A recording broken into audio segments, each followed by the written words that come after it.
पर अभी मेरे साथ स्वयं प्रकाश पुरोहित जी हैं।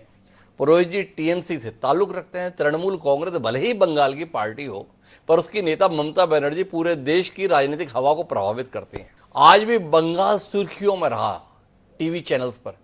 3 सीटों पर वोटिंग थी, पर फिर भी यहां हंगामा वहां हंगामा। तो इस हंगामे के बीच में पुरोहित जी आप बताएं कि हो क्या गया?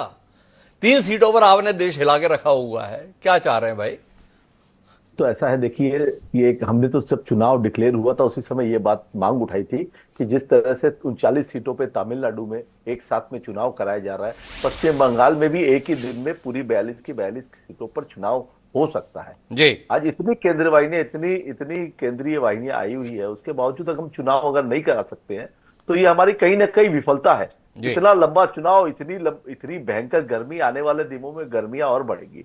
रही बात चुनाव के अंदर में झड़पों की, तो ये भारतीय जनता पार्टी के, देखिए मैं दो चीज बता रहा हूँ। जी एक नंबर चीज, कूच बिहार के अंदर में भारतीय जनता पार्टी के जो नेता वो चुनाव हार गए। अब हारने के बाद क्या करेंगे भारतीय जनता पार्टी के कार्यकर्ता?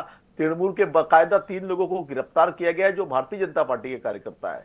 बम फेंका उन्होंने बूथों पे, वोटरों को परेशान किया है। जी ये ये स्थिति है कुछ बिहार की। अब मैं आता हूं अलीपुर द्वार पे। जी अलीपुर द्वार में जो कैंडिडेट है मनोज टिग्गा, जिनको भारतीय जनता पार्टी ने टिकट दी, वो अपने ही बूथ के अंदर में 2 घंटे तक घूमते रहे और ये बोल और अपने लोगों को बिठा नहीं पाए बूथ में। वो प्रेजेंट है और उनके पास में बूथ में बैठाने वाले लोग नहीं है।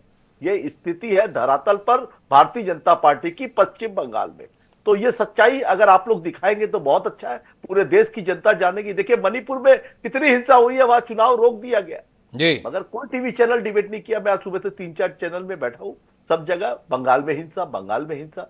देखिए हिंसा चुनाव के अंदर में झड़पें छोटी मोटी कहीं होती है, सब पूरे देश में नहीं, मैं बोलता हूं पूरे विश्व में होती है। जी जहां पे आपको चुनना है तो 2 जन लड़ेंगे, 3 जन लड़ेंगे, तो उसके अंदर में ये इस तरह की खींचातानी जनता के बीच में हो ही सकती है। जी मगर पश्चिम बंगाल को जिस तरह से 2021 का चुनाव विधानसभा हारने के बाद खराब करने की, बदनाम करने की एक मेलाफाइड इंटेंशन ऐसा कर लिया कि बंगाल में ही सब कुछ गलत हो रहा है पूरे विश्व में, इस तरह का एक मीडिया का भी इसमें बहुत बड़ा रोल रहा।